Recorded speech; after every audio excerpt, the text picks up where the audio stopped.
حضرات، اس سے پہلے کہ ہم مجلس کا آغاز کریں، ایک گزارش ہے جو ہم ان 4 مجالس میں مسلسل مجلس سے پہلے آپ سے کرتے رہیں گے۔ آپ تک پیغام پہنچانا ہے، کام آپ کا ہے پھر اس کے آگے۔ اور یہ وہی گزارش ہے جو مسلسل آپ سے کی جاتی رہی ہے، وہی افراد ہیں، وہی لوگ ہیں، لیکن ظاہر ہے کہ اس کے سوا کوئی چارہ بھی نہیں کہ آپ ہی سے اس کا ذکر کریں کہ آپ نے پارکنگ لاٹ دیکھ لیا، ذکر تقریباً کمپلیٹ ہو چکا ہے اور اب اس کا نیا مرحلہ ہے۔ اس نئے مرحلے کے لیے آپ کو انشاءاللہ سب کو مل کے اس میں حصہ لینا ہے۔ جو لوگ 313 میں ابھی تک نہیں آئے ہیں، پلیز وہ اس میں شامل ہو جائیں۔ اس سے پہلے یہ موقع دیا گیا تھا کہ پارشلی جو لوگ اس میں شامل ہو سکتے ہیں وہ شامل ہو جائیں۔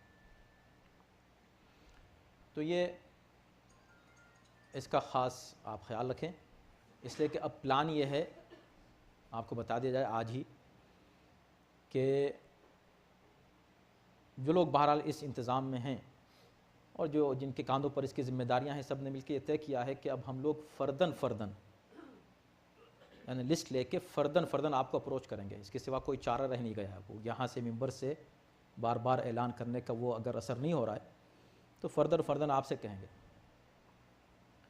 تو بہر کیف اس کو ذہن میں رکھیے۔ ایک بات، اس کے علاوہ کچھ ہماری جو قومی ذمہ داریاں ہیں، اس مالی ظاہر جو ہے مدد کے علاوہ کچھ انٹرنیشنل ہماری ذمہ داریاں ہیں، حالات کو دیکھ کر۔ ابھی آپ دیکھ رہے ہیں کہ کون سا وہ ملک رہ گیا ہے، کون سی سرزمین رہ گئی ہے جہاں پر اہل بیت کے چاہنے والوں کا خون نہیں بہایا جا رہا ہے۔ اور نہ صرف خون، اس کو تو ہم پھر بھی کسی نہ کسی طرح برداشت کر لیتے ہیں، لیکن ابھی جو لیٹسٹ ظلم ہوا اور ان یزیدیوں نے جناب زینب کے روضے پر حملہ کرنے کی کوشش کی، یہ بلا شبہ ناقابل برداشت ہے۔ کل ماشاءاللہ کچھ نوجوانوں نے، کچھ مومنین نے احتجاج کیا تھا یہاں ڈاؤن ٹاؤن میں۔ اللہ انشاءاللہ ان کو اجر کرامت فرمائے، جتنا ہو سکا انہوں نے کیا، لیکن اصل جو ہمارا احتجاج ہے وہ اس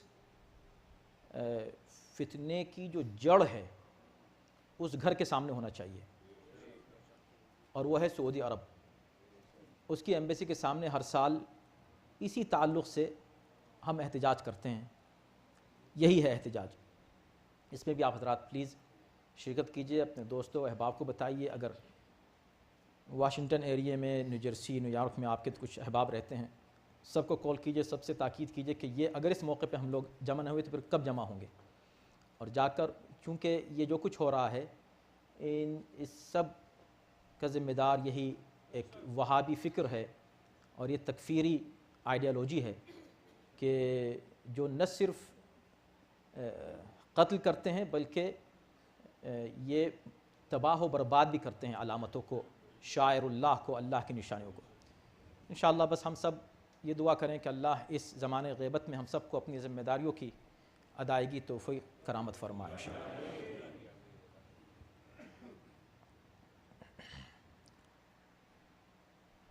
رحم اللہ من قرأ الفاتحہ۔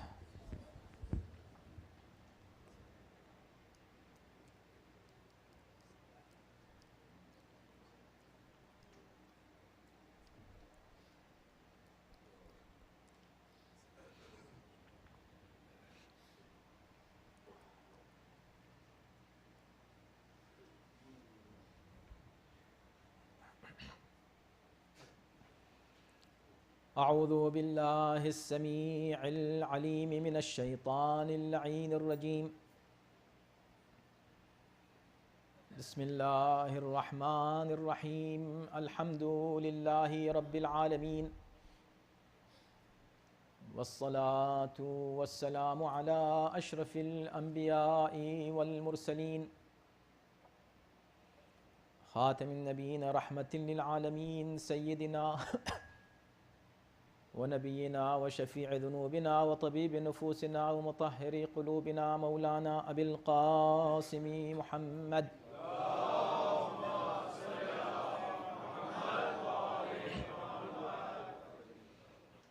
وآله الطيبين الطاهرين المعصومين ولعنة الله على أعدائهم أجمعين۔ من الآن إلى يوم الدين. أما بعد فقد قال الله في كتابه الكريم: بسم الله الرحمن الرحيم. والعصر إن الإنسان لفي خسر إلا الذين آمنوا وعملوا الصالحات وتواصوا بالحق وتواصوا بالصبر.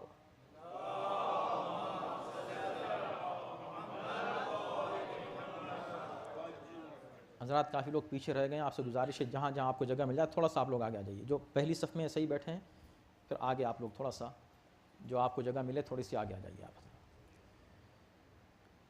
صلوات پڑھتے رہیں.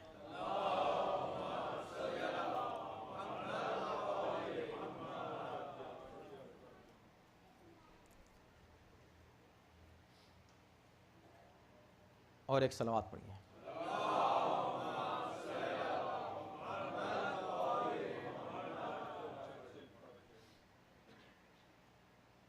حضرات ایک ایسے سورہ مبارکہ کی تلاوت کا شرف حاصل کیا ہے اور اسے عنوان کلام قرار دینے کی سعادت حاصل کی ہے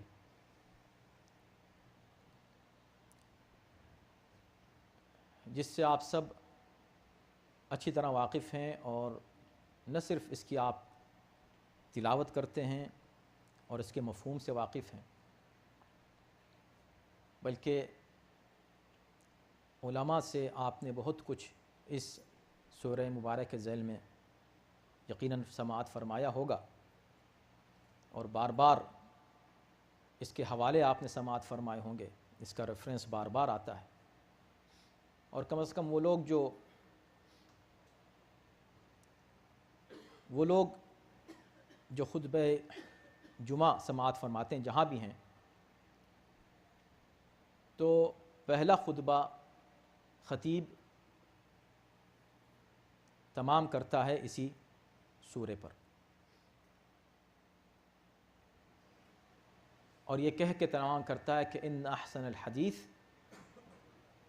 بہترین گفتگو، و ابلغ الموعظہ، اور بلیغ ترین وعظ و نصیحت اللہ کا کلام ہے. اس اللہ کے کلام میں جہاں ہر لفظ وعظ و نصیحت اور ہدایت پر مشتمل ہے، اس میں اگر کوئی ایک سورہ منتخب کیا جائے جو خلاصہ ہو ان تمام تعلیمات کا جو وعظ و نصیحت اور ہدایت کے اعتبار سے قرآن پیش کر رہا ہے، تو پھر کہتے ہیں بسم اللہ الرحمن الرحیم والعصر ان الانسان لفی خسر.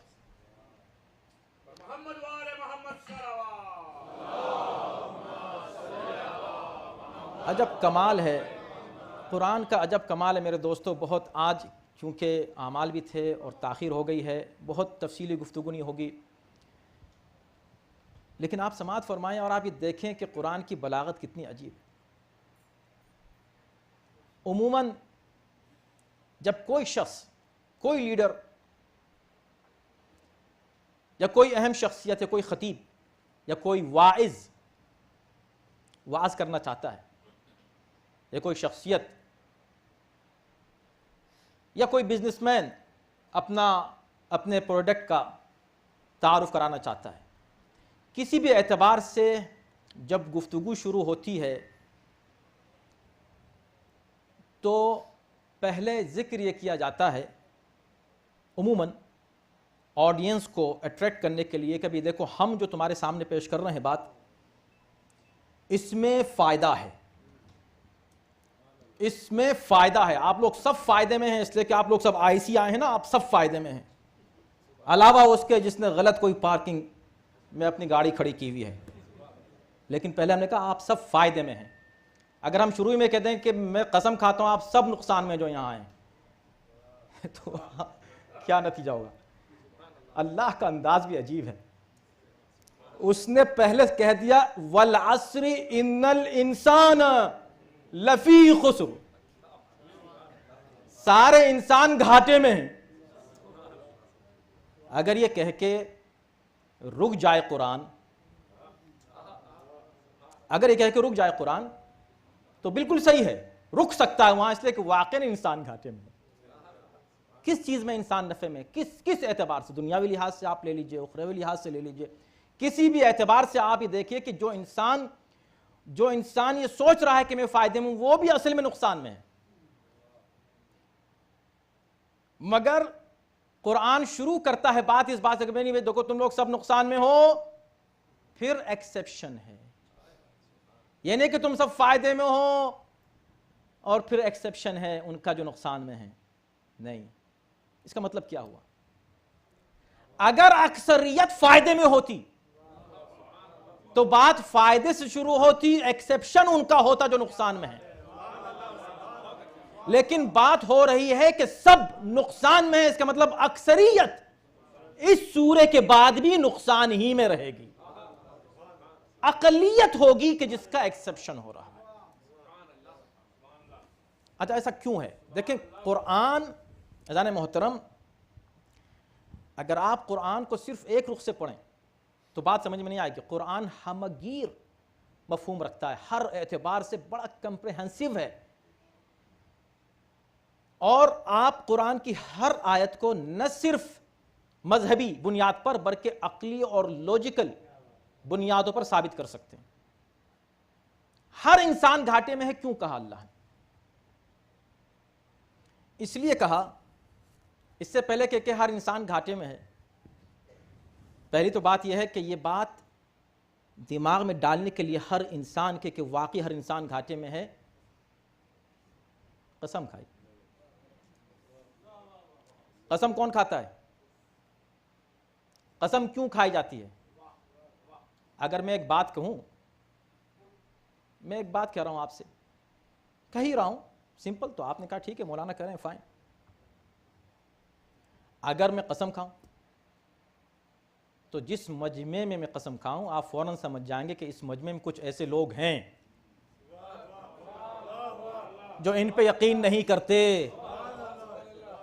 اب اگر خدا کہہ رہا ہے والعصر ان الانسان، میں قسم کھا رہا ہوں خدا ہو کر، خالق ہو کر اس انسان کا کہ یہ انسان گھاٹے میں ہے، یا اللہ تو خالق ہے، قسم کھانے کی کیا ضرورت ہے؟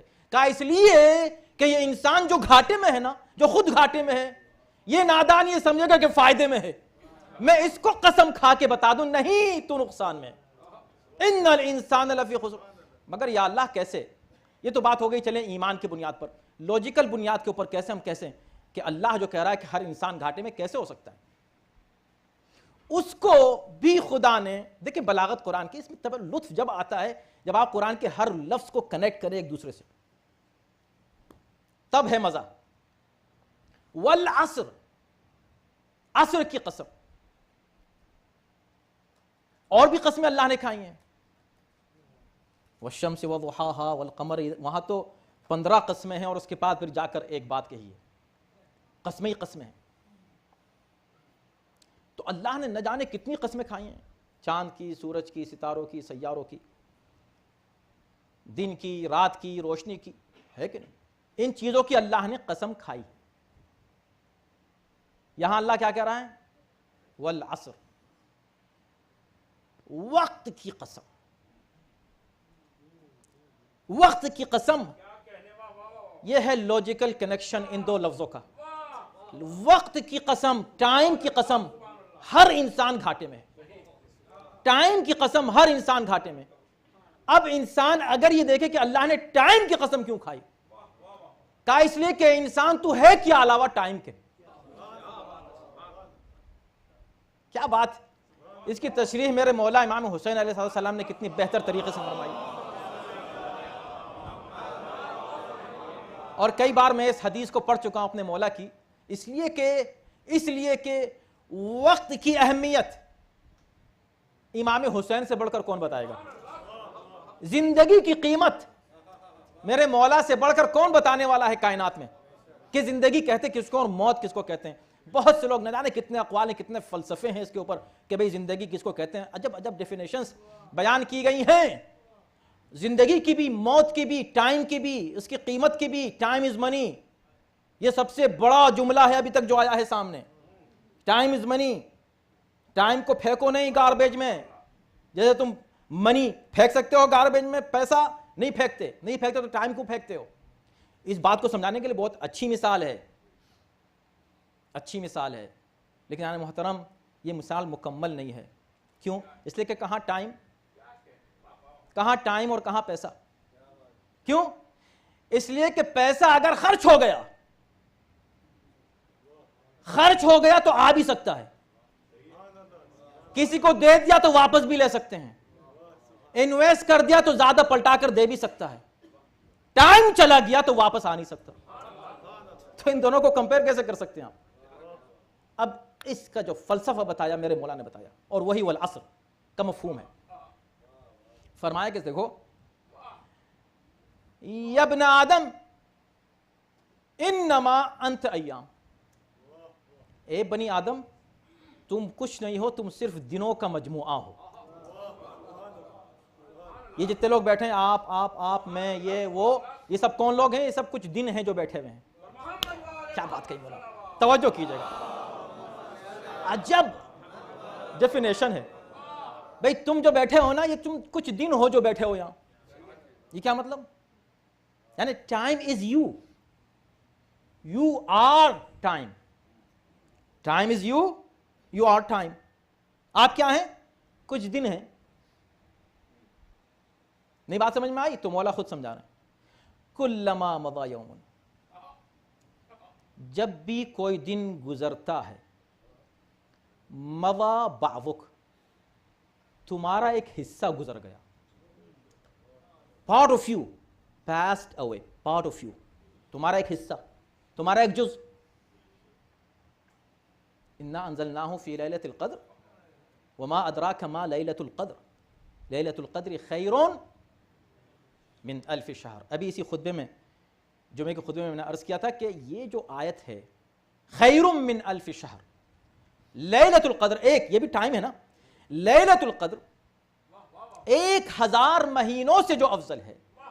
تو یہ 1000 مہینوں سے کمپیئر کیوں کیا؟ کمپیریزن کا طریقہ یہ ہے کہ رات کو رات سے، دن کو دن سے، مہینے کو مہینے سے، سال کو سال سے کمپیئر کیا جائے. اللہ کو کہنا چاہیے تھا کہ بھئی 10,000 یا 30,000 راتوں کی برابر ہے. یہ ایک رات 30,000 راتوں کی نہیں، یہ ایک رات 1000 مہینوں کی برابر ہے. کیوں؟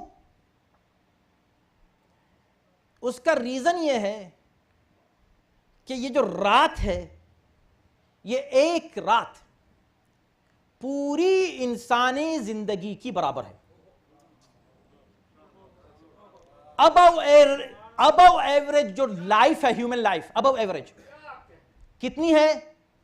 80. ایوریج جو ہے 60 ہے. ابو ایوریج آپ مانے تو 80 ہے. اور عام طور بہت ہی کم لوگ 100 تک پہنچتے ہیں.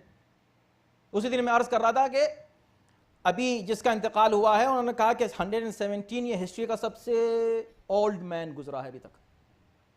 اس سے زیادہ تو کوئی کسی کی عمر ہوتی نہیں ہے. 80 سال یہ ایک ایسی عمر ہے کہ پوری زندگی ہے انسان کی، بچپن سے پیدا ہونے سے لے کر 80 سال تک، یعنی ایک فل فلیج اس کو زندگی ملی. 80 سال. یہ جو 80 سال ہیں یہ اصل میں 1000 مہینے ہیں. لیلۃ القدر، ایک لیلۃ القدر جس میں آج آپ بیٹھے ہیں، اور اس میں آپ دونوں قرآنوں کا ذکر کر رہے ہیں. اس قرآن کا بھی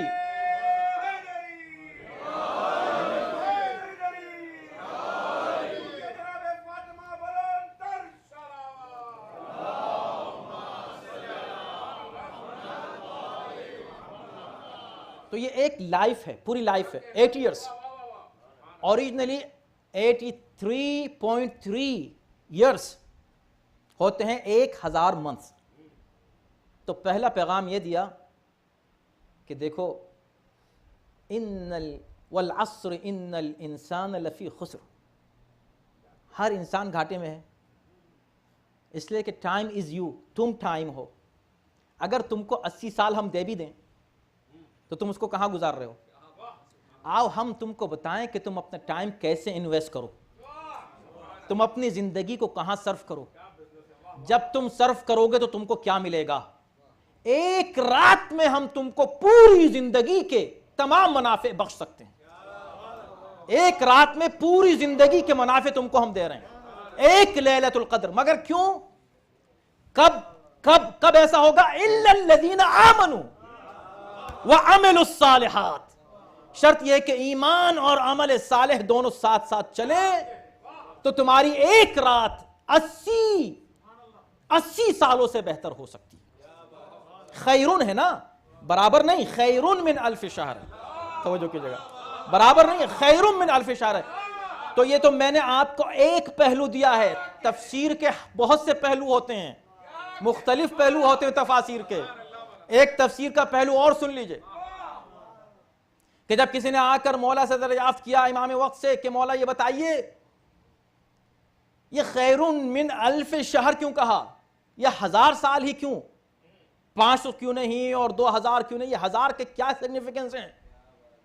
تو فرمایا سنو، قرآن مجید میں ہے سورہ اسراء میں کہ اللہ نے اپنے نبی سے کہا اے نبی تم نے ایک خواب دیکھا ہے، وہ خواب ہم نے تم کو دکھایا ہے اور تم پریشان ہو اس خواب سے، پریشان نہ ہو.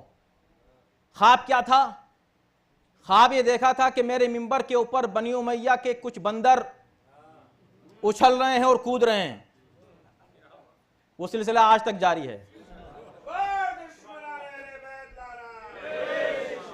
چونکہ نبی کا خواب سچا ہوتا ہے، نبی کا خواب سچا ہوتا ہے، نبی کا خواب ہماری طرح نہیں ہوتا. نبی جو خواب دیکھے وہ خواب حقیقت ہوتا ہے. اس کا مطلب یہ ہوا کہ نبی کا خواب بھی حقیقت ہوتا ہے، آپ کی حقیقت بھی خواب ہے. اور یہ ہر نبی کی بات ہو رہی ہے. اور جب ایک انسان عام نبی کی طرح نہیں ہو سکتا تو خاتم الانبیاء کی طرح کیسے ہو سکتا ہے؟ اما جب تمہارا خواب ان کے جیسا نہیں ہے تو ان کی حقیقت جیسا تمہاری حقیقت کیسے ہو سکتی ہے؟ ان کی حقیقت. تو سنیے، اب امام نے فرمایا کہ جب پیغمبر اسلام نے یہ خواب دیکھا، اور یہ تفسیر صرف امام کی طرف سے نہیں ہے، صرف تفسیر اہل بیت نہیں ہے، یہ اور بھی آپ کو تفاسیر میں اس آیت کے ذیل میں آپ کو مل جائے گا. تو فرمایا کہ جب پیغمبر اسلام نے خواب دیکھا بہت رنجیدہ ہوئے. فطری بات تھی رنجیدہ ہونا کہ میرے منبر پر بنی امیہ کے لوگ اچھل کود کر رہے ہیں اور لوگوں کو گمراہ بھی کر رہے ہیں. یہ بھی ہے جملہ روایت کا. پیغمبر اسلام رنجیدہ ہوئے، جبرائیل نازل ہوئے کہ اللہ ہی فرماتا ہے کہ ہم نے آپ کو یہ جو خواب دکھایا وَالشَّجَرَةِ الْمَلْعُونَةَ فِي الْقُرْآنِ، یہ اصل میں آپ نے شجرہ ملعونہ کو دیکھا ہے. اچھا یہ شجرہ ملعونہ ہے، یہ میں الفاظ استعمال نہیں کر رہا ہوں، آپ مجھ کو کچھ مت کہیے گا، یہ قرآن کے الفاظ ہیں. اچھا قرآن کے بھی الفاظ ہیں اور ایسا آپ کو شاید کہیں نہیں ملے گا جو قرآن نے اس آیت میں کہا. صرف یہ نہیں کہا کہ وَالشَّجَرَةَ الْمَلْعُونَةَ، یہ ملعون شجرہ نہیں کہا، وَالشَّجَرَةُ الْمَلْعُونَةُ فِي الْقُرْآنِ، یہ وہ شجرہ ملعونہ ہے جو قرآن میں ملعونہ ہے. یہ کیا مطلب قرآن میں ملعونہ ہے؟ کہا اس لیے کہ تاکہ قرآن پڑھو. جب پڑھو گے رمضان میں تو ضرور پڑھو گے نا. تو قرآن میں جب ایک شجرہ ملعونہ ہوگا تو ہر وہ شخص جو قرآن پڑھے گا اس کو بھی اس شجرہ کو ملعونہ کہنا پڑے گا. مانتے رہو اس شجرے کو مگر کہو کہ ملعونہ. کیوں؟ اس لیے کہ خدا نے کہا فی القرآن، ہم اس کو ملعونہ قرار دیں گے قرآن میں، الگ سے نہیں، حدیث میں نہیں. ارے نہیں یہ حدیث تو ضعیف ہے، قرآن میں. تاکہ تم قاری ضرور بنو، بہت اچھی بات ہے، حفظ کرو بہت اچھی بات ہے، پڑھو قرآن کو کھڑے ہو کے بڑی اچھی بات ہے، بیٹھ کے پڑھو تب بھی اچھی بات ہے، جس طرح پڑھو. مگر جب پڑھو گے اور یہاں پہنچو گے تو کہنا پڑے گا وَالشَّجَرَةِ الْمَلْعُونَةَ فِي الْقُرْآنِ. اور جب ایک شجرہ ملعونہ ہے تو کوئی شجرہ طیبہ بھی تو ہونا چاہیے. صلوات بھیجے محمد و آل محمد پر.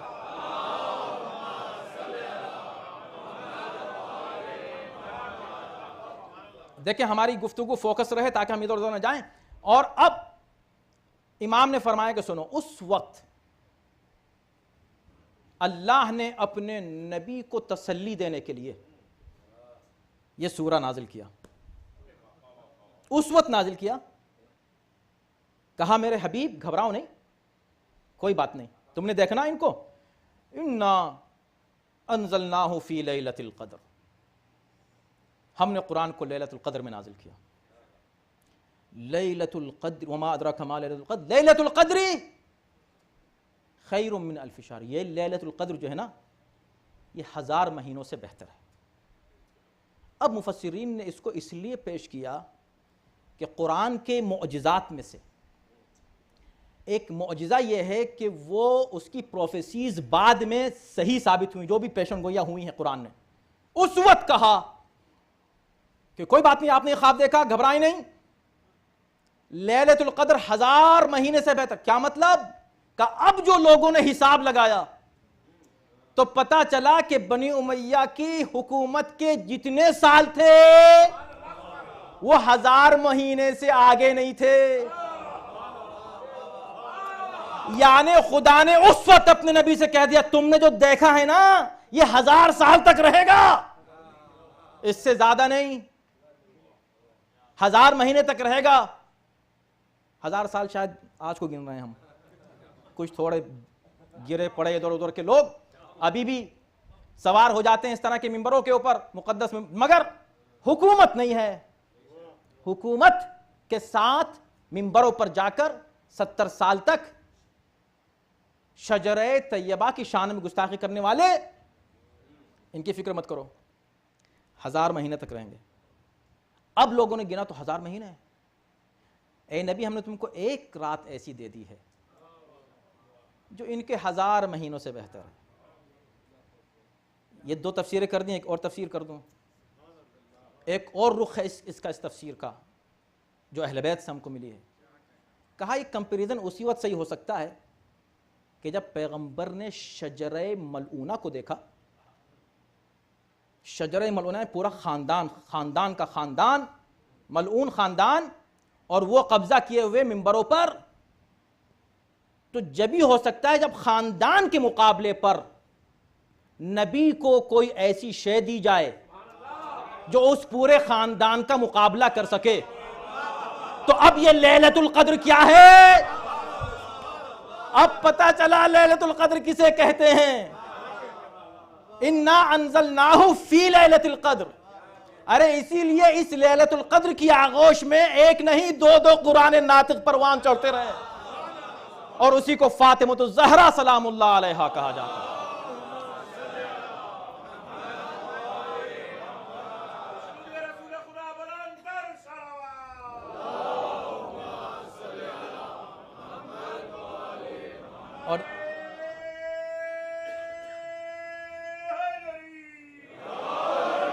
اور یہ بالکل بات صحیح ہے کہ یہاں جسے لیلۃ القدر کہا اسی کو دوسری جگہ کوثر کہہ دیا. اب کمپیریزن کیجئے، کتنے ہیں یہ خاندان کہاں ہے؟ آج کتنے ہیں بنی امیہ کے لوگ؟ ایسا نہیں کہ ختم ہو گئے ہیں، لیکن اللہ نے کیسے ان کو ختم کیا؟ کوئی ایک مل جائے کہنے والا کہ میں بنی امیہ کہوں، اور جو سید نئی بھی ہیں نا وہ مل جائیں گے کہنے والے ہم ہیں. ایسی کیا خصوصیت ہے سیادت میں بھائی، اور ایسی کیا مشکل ہے بنی امیہ کا ہونے میں میرے بھائی؟ یہ ہے وہ انا اعطیناک الکوثر، اور یہ ہے اس کا مطلب ان شانئک ھو الابتر. رہیں گے مگر نہیں رہیں گے، ان کا کوئی وجود نہیں رہے گا. تو آئیے پتہ چلا کہ دن اور وقت کی قسم اللہ نے اس لیے کہا ہے کہ وقت کی اہمیت ہے. ایک رات، ابھی آپ بیٹھے ہوئے نا، اس کا ہر لمحہ اسی کو آپ کیلکولیٹ کریں، اس کو تقسیم کر دیں سالوں میں، تو کتنے مہینے آپ نے گزار لیے اس وقت چند لمحوں میں. یہ رات شب قدر ہے، اس رات میں آپ نے کتنے مہینے گزارے، اور نیکی میں الحمدللہ بہترین عمل کیا ہے؟ گناہ نہ کرے انسان. ابھی ہم یہاں تک آ گئے، مجلس کو اختتام تک لے جانا ہے، لیکن ہم مربوط ہو جائیں شروع کی گفتگو سے تاکہ یہیں سے ہم بات آگے کل بڑھا سکیں. والعصر ان الانسان لفی خسر، عصر کی قسم انسان گھاٹے میں. تو امام نے کیا فرمایا کہ تمہاری زندگی دنوں کا مجموعہ ہے، تم کچھ دن ہو، پھر یہ جو دن ہیں یہ گزرتے ہیں تو ہم گزر جاتے ہیں، ہم گزرتے ہیں. اس پر مزید انشاءاللہ گفتگو ہوگی. اور بلاغت دیکھیے کہ قرآن کی اور کنیکشن اینڈ ریلیٹیویٹی ورڈز کی اور سینٹنسز کی اور مضامین کی اور مطالب کی اور مفاہیم کی. چھوٹا سا سورہ والعصر ان الانسان لفی خسر. تو پتہ چلا کہ وہی بات جو وہاں ہو رہی تھی عصر کی قسم، اس کو آپ دیکھ لیں. اللہ جب وقت کو زندگی کو سمیٹتا ہے ایک رات میں سمیٹ دیتا ہے، اور جب ایک رات کو پھیلاتا ہے تو 1000 مہینوں میں پھیلا دیتا ہے. یہ بالکل اسی طرح ہے کہ جب قرآن کو پھیلاتا ہے تو قرآن بنتا ہے، سمیٹتا ہے تو نقطہ بن جاتا ہے. تو اسی طرح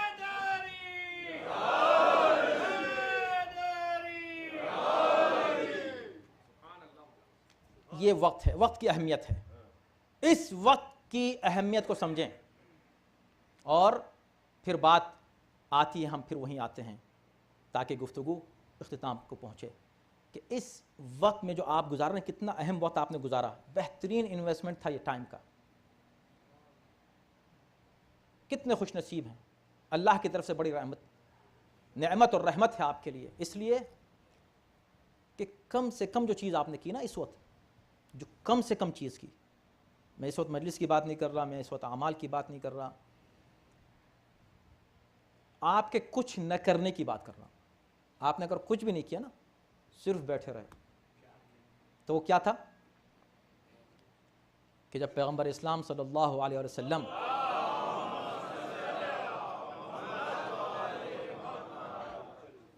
وہ خطبہ ارشاد فرماتے ہیں، معروف خطبہ آپ کا شعبان میں رمضان کی آمد اور اس کے استقبال کے تعلق سے، اور اس میں فضائل رمضان بیان فرماتے ہیں. اور جب وہ اس منزل تک پہنچتے ہیں، جب وہ فرماتے ہیں کہ اس مہینے میں شیاطین قید کر دیے جاتے ہیں، لہٰذا ایسا نہ ہو کہ وہ تم پر مسلط ہو جائیں. یعنی تم کتنے کمزور ہو گئے اس وقت جب کہ ایک قیدی شیطان تم پر مسلط ہو جائے. قیدی شیطان مسلط جس پہ ہو جائے اور پھر شکایت کرے یا اللہ تو نے شیطان کو پیدا کیوں کیا تھا. بھائی لو میں رمضان میں اس کو قید کیے دیتا ہوں، دیکھتا ہوں تم کتنے پہلوان ہو. تم جب اس قیدی شیطان کے سامنے اتنے کمزور ہو، روزہ ہاں بڑا لمبے دن ہو رہے ہیں کیسے رکھوں، چلو ایک چھوڑ کے رکھوں گا، چلو آدھے دن کا رکھ لوں گا، چلو دن میں 2-3 رکھ لوں گا. تو بھائی یہ سارے جو بہانے ہیں اس وقت تم کر رہے ہو جبکہ شیطان ابھی قید ہے. سوچ لو کہ وہ آزاد ہو جائے گا شوال میں تو کیا کرو گے. وہ عید پارٹیاں دیکھ لیجیے، آپ کو پتہ چل جائے گا. اب جب یہاں پہنچے اور بہت کچھ فرما چکے تو امیر المؤمنین تشریف فرما تھے.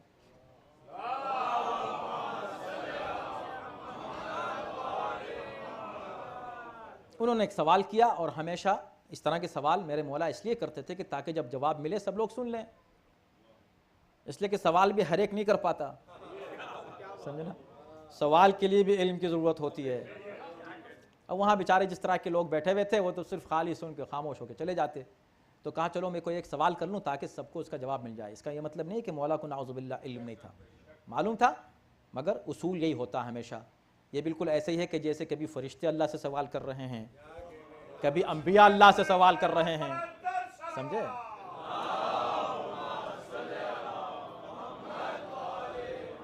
یہ اس طرح کے سوالات ہیں. جب سوال فرمایا آپ نے کہا کہ یا رسول اللہ یہ بتائیں کہ اس مہینے میں آپ نے اتنے فضائل بیان کیے کہ یہ کرو گے تو یہ ثواب ہے، یہ کرو، یہ بتائیے کہ سب سے بہترین عمل کیا ہے، بہترین عمل کیا ہے اس مہینے میں، ہم کیا وہ کام کریں جو از دا بیسٹ. بہت اچھا سوال ہے نا، ہم سب کے لیے بہت اچھا سوال ہے، کتنا پیارا سوال ہے. اور ایسا ہے کہ میں اگر اس وقت سے چھوڑ دوں کہوں کہ کل بیان کروں گا اس کا جواب تو پھر زیادہ مزہ آئے گا شاید، لیکن میں آپ کو تڑپانا نہیں چاہتا. مولا نے جیسے یہ سوال کیا کہ اس مہینے میں بہترین عمل کیا ہے، پیغمبر اسلام نے جواب دیا فرمایا الورع عن محارم اللہ، اللہ نے جن چیزوں کو حرام کر دیا ہے ان سے اجتناب، ان سے بچ جانا، بس حرام نہ کرو، یہ بہترین کام ہے جو تم کر سکتے ہو۔ اس کے بعد جو تم دوسری چیزیں کرتے ہو وہ ایکسٹرا ہیں، بونس ہیں، سبحان اللہ، بہت اچھی بات ہے، تمہاری قسمت ہے، قرآن پڑھو، جماعت کے ساتھ نماز پڑھو، افطار کرو، زیادہ کھا لو، وہ سب چیزیں تمہاری اپنی مرضی کی چیزیں ہیں، سمجھے نا؟ لیکن تم کم سے کم جو بہترین کام انجام دے سکتے ہو وہ کیا ہے؟ اس مہینے میں الورع عن محارم اللہ، اللہ نے جن چیزوں کو حرام کر دیا ان کے قریب مت جاؤ، حرام نہ کرو۔ اب جو لوگ کہتے ہیں یہ مجلس میں آپ کیا کر رہے تھے، آپ کو کیا ملے گا؟ ارے کم سے کم یہ ملا کہ ہم نے بیٹھ کے یہاں کوئی حرام تو نہیں کیا، یہ اس فرش ازاہی کی تو برکت ہے۔ اور یہ جو کم سے کم کی بات ہے اسی کو پیغمبر فرما رہے ہیں یہ بہترین عمل ہے، افضل الاعمال فرمایا ہے، یہی الفاظ ہیں کہ افضل الاعمال کیا ہے؟ امام نے پوچھا، کہا افضل الاعمال یہ ہے کہ کوئی گناہ نہ کرو۔ مگر یہ جواب دیا پیغمبر اسلام نے، اور جواب دے کے پیغمبر اسلام رونے لگے، بس آپ سمجھ گئے، مجلس تمام ہوئی، رونے لگے۔ جب روئے، آواز گریہ بلند ہوئی، تو خود مولا نے پوچھا یا رسول اللہ رونے کا کیا سبب ہے؟ رونے کا کیا سبب؟ تو یہ بالکل ایسا ہی ہے جیسے اگر کوئی ہم سے پوچھے کہ یہ آپ مجلس کیوں اس طرح پڑھتے ہیں، شروع میں آپ نے قرآن کی آیتیں پڑھی، پھر فضائل، اس کے بعد پھر یہ مصائب پر کیوں آ گئے؟ تو ہم یہی کہیں گے یہ بالکل وہی فارمیٹ ہے جو پیغمبر اسلام کے خطبے کا تھا۔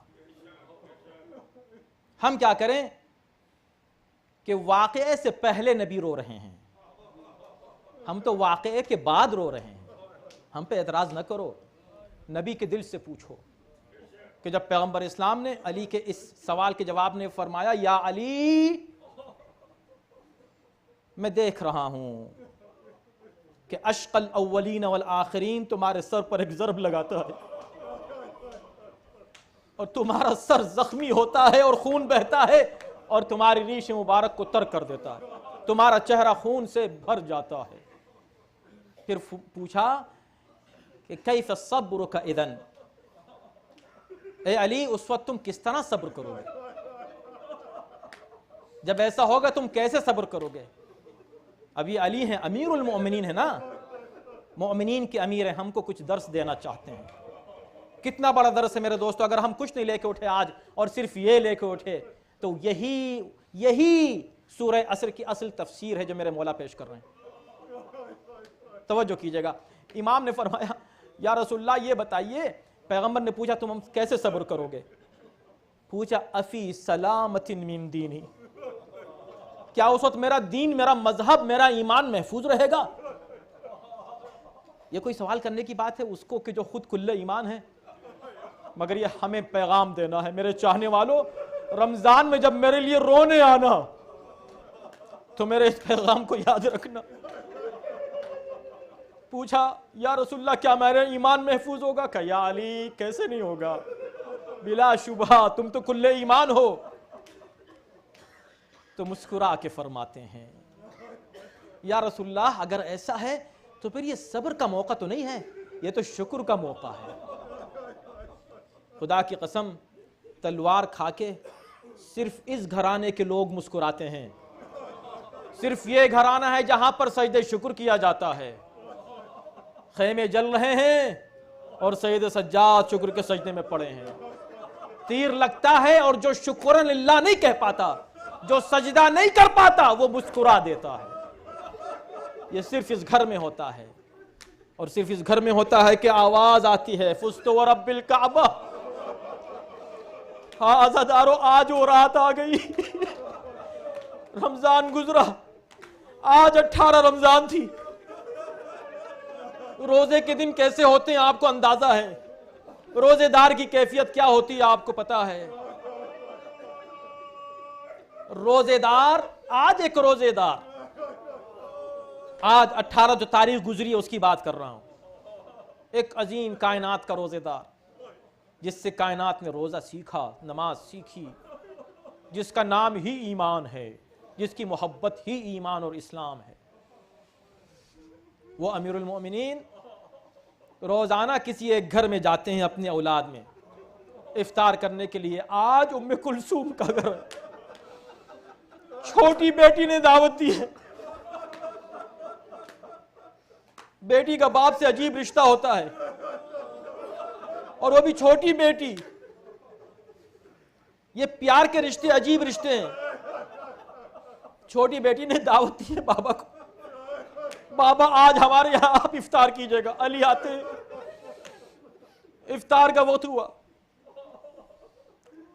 دسترخوان بچھایا گیا۔ بیٹی نے اپنے اعتبار سے بڑا اہتمام کیا۔ آپ سوچیں جب اگر بیٹی بلائے باپ کو، کیا اس کا دل نہیں چاہے گا کہ میں کیا انتظام کروں؟ ابھی آپ نے افطار کیا، اتنی نعمتوں کے ساتھ افطار کیا، لیکن آپ کا امام جب اس کی بیٹی اس کے سامنے دو چیزیں رکھتی ہے، ایک دودھ ایک نمک، یہ ہے امیر المومنین، یہ ہے قائد، یہ ہے امام۔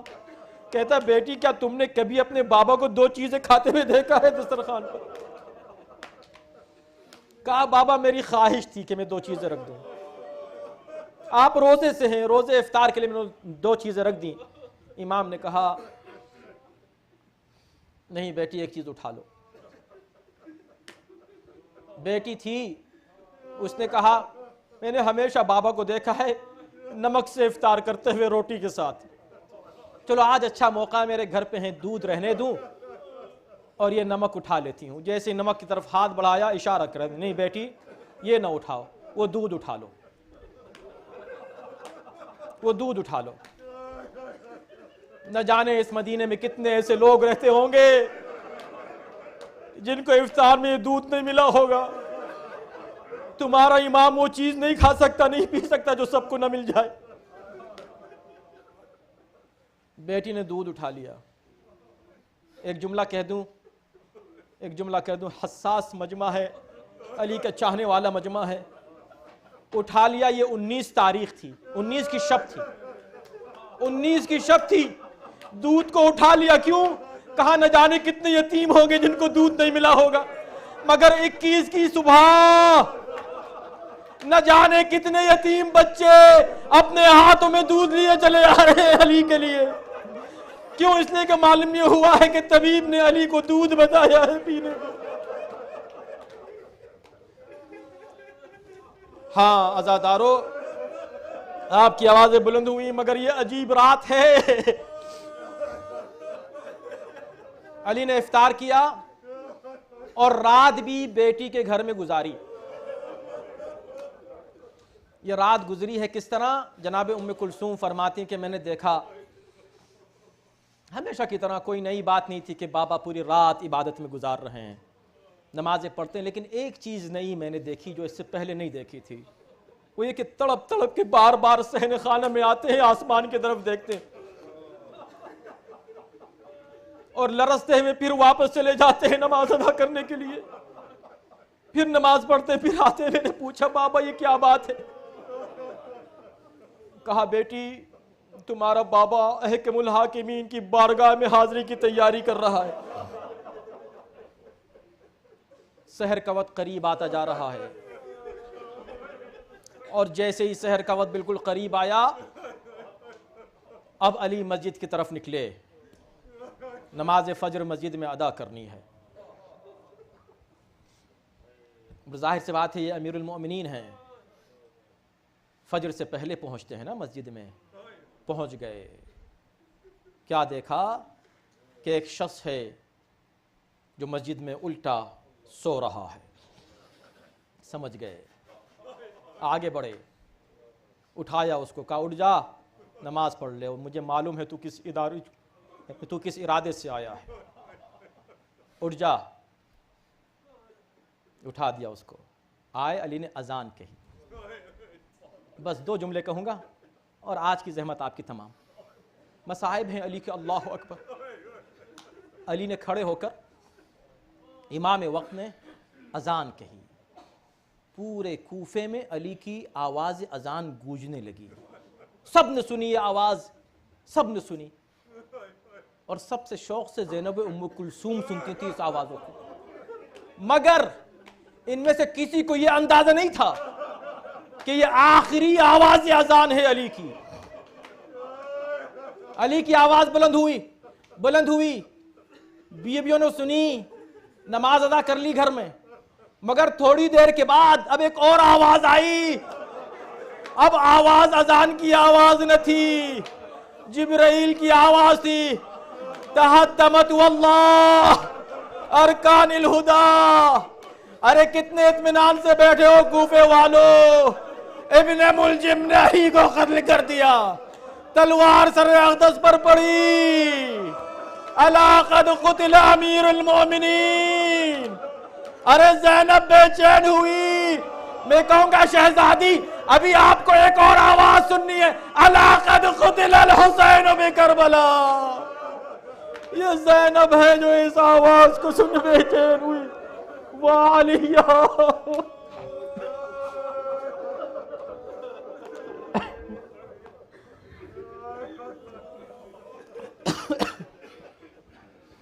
وَسَيَعْلَمُ الَّذِينَ ظَلَمُوا أَيَّ مُنْقَلِبٍ يَنقَلِبُونَ۔ پروردگار تجھے آج کی اس مجلس کا واسطہ، ان آنسوں کا واسطہ، اس ذکر کا واسطہ، اس مظلوم اول مظلوم کا واسطہ۔ زیارت میں ہے انت اول مظلوم وَأَوَّلُ مَنْ غُصِبَ حَقُّهُ، یا امیر المومنین آپ پہلے مظلوم ہیں کائنات کے۔ یا اللہ اس مظلوم کے ذکر کا واسطہ ہمارے دلوں میں اس کے عشق اور محبت میں اضافہ کر دے۔ یا اللہ ہمارے دلوں میں معرفت امیر المؤمنین میں اضافہ فرما۔ یا اللہ ہم کو ان کی اطاعت کی توفیق کرامت فرما۔ پروردگار قیامت کے دن ان کے شیوں میں ہمارا شمار فرما، ان کی زیارت اور شفاعت ہم سب کو نصیب فرما۔ یا اللہ اس وقت صرف حب علی کے جرم میں مومنین جہاں جہاں قتل کیے جا رہے ہیں، یا اللہ ان مومنین کی تائید و مدد فرما۔ یا اللہ ان ظالموں کو، بنی امیہ کی ان اولادوں کو ذلیل و خوار سے نابود فرما۔ علی کی بیٹی زینب کے روزے کی حفاظت فرما۔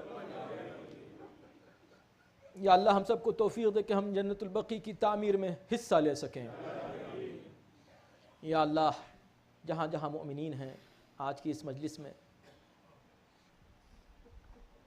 مؤمنات ہیں، بچے ہیں، نوجوان ہیں، ان کی خواہشات ہیں، آج شب قدر بھی ہے، یا اللہ ان کی حاجتوں کو پورا فرما، خداوندہ ان کی پریشانیوں کو دور کر دے۔ یا اللہ جو مومنین بیمار ہوں ان کو صحت و شفا عنایت فرما، جن کو تو نے صحت و عافیت سے نوازا ہے انہیں ہر بیماری سے محفوظ و مامون رکھ۔ پروردگار اس ادارے کی توسیع میں جو کوششیں اور کاوشیں جاری ہیں اس میں کامیابی کرامت فرما، اپنی آخریت ہمارے آخری امام کے ظہور میں تعجیل فرما، ان کے عون و انصار میں ہم سب کو داخل و شامل فرما۔ ماتم امیر المؤمنین، ماتم حسین۔